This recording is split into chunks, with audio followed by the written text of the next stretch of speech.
Hi, I'm Tom from the First Aid Training Co-operative, and in this video I'm going to demonstrate how to use an Epipen for someone who's having an anaphylactic reaction.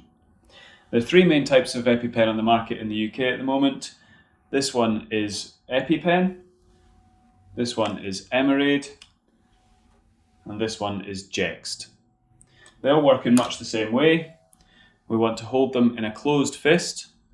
We take the lid off the top and we're just going to swing into this big muscle here, right through their clothes, like that.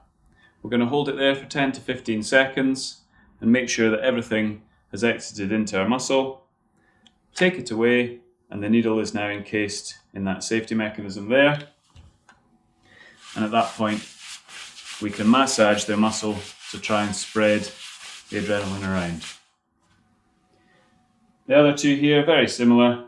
The Jext one, we take the lid off, and this time we click it in. And when we release it, again the needle is inside there. And the Emerade one, we take the lid off the other end this time and press it in like that.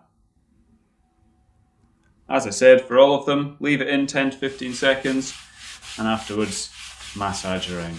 Make sure the adrenaline is spread into their body as quickly as possible. The other one thing to check with an Epipen is always check the expiry date, because they go out of date quite quickly.